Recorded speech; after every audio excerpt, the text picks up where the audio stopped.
আজি অসম বিধানসভাত ঐতিহাসিক অসম বহু বিবাহ নিবাৰণ বিধেয়ক আজি গৃহীত হ'ল। এই ঐতিহাসিক ক্ষণৰ আমি সাক্ষী হৈছোঁ আৰু নিশ্চিতভাৱে অসমৰ ভৱিষ্যতদৰ্শী মুখ্যমন্ত্ৰী ডক্টৰ হিমন্ত বিশ্ব শৰ্মা ডাঙৰীয়াৰ চৰকাৰক আমি আন্তৰিকতাৰে ধন্যবাদ আৰু কৃতজ্ঞতা জ্ঞাপন কৰিছোঁ যে নাৰী শক্তিৰ সবলীকৰণ আৰু নাৰী শক্তিৰ সন্মান যিটো এই বিধেয়কৰ মূল লক্ষ্য। আৰু আমি সকলোৱে জানো যে এই এটা ডাঙৰ সমস্যা, এটা সামাজিক ব্যাধি। এই ব্যাধিটোক নিৰ্মূল কৰিব লগা হ'লে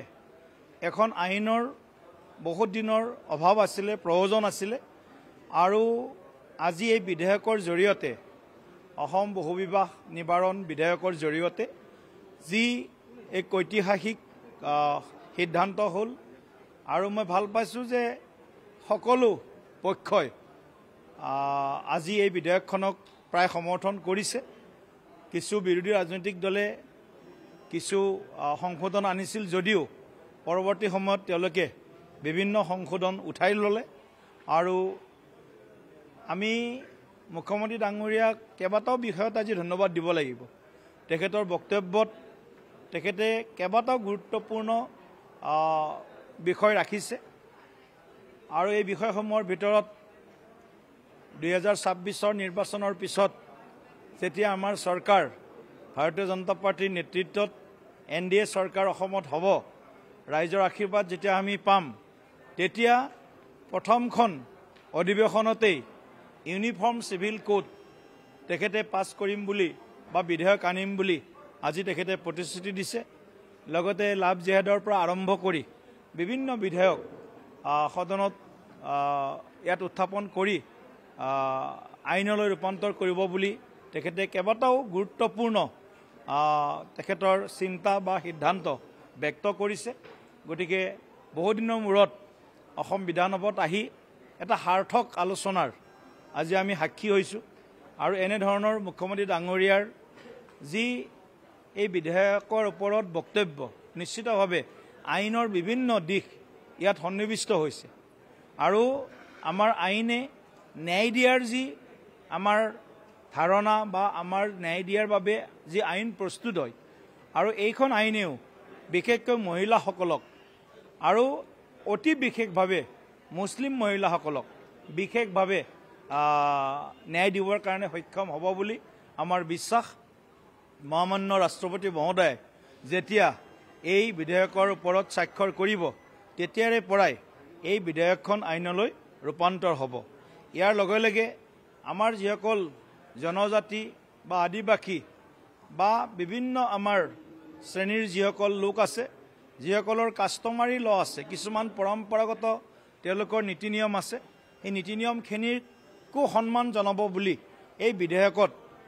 সুন্দৰভাৱে ইয়াত উল্লেখ কৰা হৈছে। গতিকে আমি আজি অত্যন্ত আনন্দও পাইছোঁ আৰু মহিলা সবলীকৰণ, নাৰী শক্তিৰ উত্থানৰ বাবে যি ধৰণৰ এই পদক্ষেপ অসম বিধানসভাই আজি গ্ৰহণ কৰিছে, তাক লৈ আমি সন্তুষ্টিও ব্যক্ত কৰিছোঁ।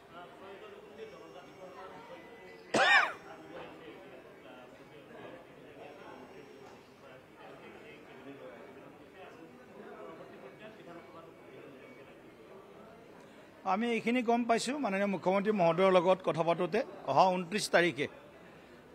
সদনত মন্ত্ৰী গোটৰ প্ৰতিবেদন দাখিল হ'ব। আৰু নিশ্চিতভাৱে এই বহু প্ৰত্যাশিত যি মন্ত্ৰী গোটৰ প্ৰতিবেদন, এই প্ৰতিবেদনত হয়তো ইতিবাচক বহু দিশ নিশ্চয় ইয়াত দেখিবলৈ পাম। আৰু বিধানসভাত যিহেতু গোটেই প্ৰতিবেদনখন ইয়াত দাখিল কৰিব, গতিকে ইয়াত নিশ্চিতভাৱে ইয়াৰ ওপৰত আলোচনাও হ'ব নিশ্চয়। আৰু আমি আগতেও কৈছোঁ, আকৌ এবাৰ কৈছোঁ যে 6 জনগোষ্ঠীৰ জনজাতিকৰণক লৈ ভাৰতীয় জনতা পাৰ্টীৰ কোনো বিৰোধ নাই, ইয়াৰ বিপক্ষে নাই। আমি এটা কথাতে গুৰুত্ব দিছোঁ যে এক্সিষ্টিং যিসকল কাষ্টে 14টাতকৈ অধিক যিসকল জনজাতিয়ে এই সুবিধা লাভ কৰি আছে, সেই সকলৰো যাতে তেওঁলোকে পাই থকা সুবিধা কৰ্তন নহয় বা তেওঁলোকে ইয়াৰ পৰা ক্ষতিগ্ৰস্ত নহয় এই কথাটো নিশ্চিতভাৱে পবিত্ৰ সদনত আলোচনা হ'ব আৰু ইয়াৰ যি প্ৰতিবেদন বা ইয়াৰ পৰা যি পঠিয়াব কেন্দ্ৰীয় চৰকাৰলৈ RGIলৈ পঠাব ৰেজিষ্টাৰ জেনেৰেল অফ ইণ্ডিয়ালৈ পঠিয়াব হোম মিনিষ্ট্ৰীলৈ পঠিয়াব নিশ্চিতভাৱে এই প্ৰতিবেদনে কিছু হ'লেও আমাৰ অনাগত দিনত আশাৰ সঞ্চাৰ কৰিব বুলি আমি আশাবাদী হয় ইতিমধ্যে পাছ হ'ল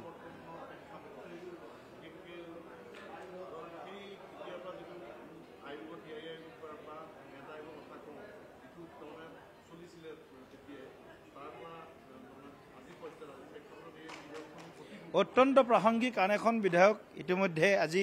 সদনত আলোচনা হৈছে সত্ৰ আমাৰ সমূহৰ সংৰক্ষণক লৈ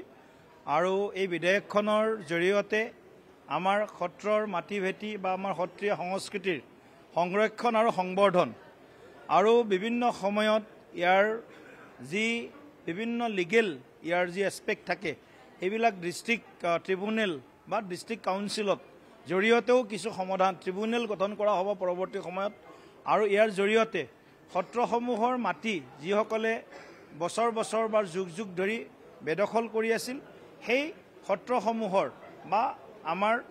সাংস্কৃতিক কেন্দ্ৰসমূহৰ মাটিসমূহ নিশ্চিতভাৱে বেদখলমুক্ত হ'ব আৰু তাৰ পৰা স্থায়ীভাৱে যিসকল লোকে আমাৰ এই মাটিবিলাক দখল কৰি আছিল সেই দখলীকৃত মাটিসমূহ নিশ্চিতভাৱে আমাৰ যি কৃষ্টি আৰু সংস্কৃতি বা পৰম্পৰা যি আমাৰ সত্ৰ সংস্কৃতি এই সংস্কৃতিকো নিশ্চিতভাৱে ইয়াক শক্তিশালী কৰিব আৰু আমি সকলোৱে এইখন বিধেয়কত যি বিধেয়ক আজি সদনত উত্থাপন হ'ল ইতিমধ্যে গৃহীত হ'ল এইখন বিধেয়কক লৈও ভাৰতীয় জনতা পাৰ্টিৰ পক্ষৰ পৰা আমি মুখ্যমন্ত্ৰী ডাঙৰীয়াক আৰু পবিত্ৰ সদনক আমি ধন্যবাদ জ্ঞাপন কৰিছোঁ আপুনি বিচৰা বাতৰি পাব কেৱল নিউজ 18 এপত নিউজ 18 এপ ডাউনলোড কৰিবলৈ স্ক্যান কৰক এই QR কোড